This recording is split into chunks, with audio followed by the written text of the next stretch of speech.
ആമുഖമായി ഒന്ന് രണ്ട് കാര്യങ്ങൾ ഞാൻ പറയട്ടെ. പ്രോത്സാഹനത്തോടെ വളരുന്ന കുഞ്ഞുങ്ങൾ ആത്മവിശ്വാസമുള്ളവരും ലക്ഷ്യബോധമുള്ളവരുമായിരിക്കും.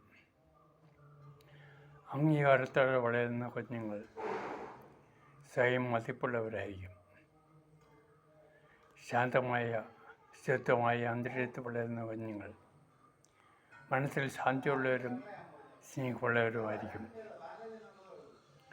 ഒരിക്കൽ മാതാപിതാക്കൾക്കായി ക്ലാസ് എടുക്കുമ്പോൾ ഞാൻ ഒരു ചോദ്യം ചോദിച്ചു. കുഞ്ഞുങ്ങൾക്കായി നിങ്ങൾ കൊടുത്തിട്ട് പോകേണ്ട ഏറ്റവും വലിയ സമ്പാദ്യം എന്താണ്? അവർ പറഞ്ഞു, വിദ്യാഭ്യാസം. ഞാൻ പറഞ്ഞു, അല്ല. അവർ പറഞ്ഞു, ബാങ്ക് ബാലൻസ്. ഞാൻ പറഞ്ഞു, അല്ല. അവർ പറഞ്ഞു, സ്നേഹം. ഞാൻ ചോദിച്ചു, അത് വിശദീകരിക്കാമോ? അവർ പറഞ്ഞു, കുഞ്ഞുങ്ങളോടുള്ള സ്നേഹം. ഞാൻ പറഞ്ഞു, അല്ല. പിന്നെ എന്താണ്? നിങ്ങൾ മാതാപിതാക്കൾ തമ്മിലുള്ള പരസ്പര സ്നേഹം, പരസ്പര ഐക്യം, പരസ്പര ഒരുമ. ഇതാണ് കുഞ്ഞുങ്ങൾ കാണേണ്ടത്. ഇതാണ് കുഞ്ഞുങ്ങൾ അനുഭവിച്ച് വളരേണ്ടത്.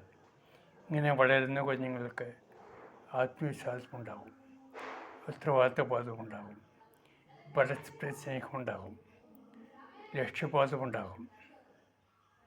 ഇനിയാണ് ചോദ്യം, ഇന്നത്തെ കുടുംബങ്ങളിൽ ഈ പരസ്പര സ്നേഹവും ഐക്യവും ഒരുമയും ഉണ്ടോ? ഇല്ലെങ്കിൽ എൻ്റെ പ്രിയപ്പെട്ട യുവജനങ്ങളെ, ഞാൻ നിങ്ങളോട് ഒരു കാര്യം അപേക്ഷിക്കുന്നു. നിങ്ങളായി ഒരു പുതിയ തുടക്കം തുടങ്ങും. നാളെ നിങ്ങൾ മാതാപിതാക്കളാവും. ഒരു ആരോഗ്യമുള്ള കുടുംബങ്ങൾ നിങ്ങൾ വാർത്തെടുക്കും. നിങ്ങളിലൂടെയാകട്ടെ ഒരു പുതിയ തുടക്കം.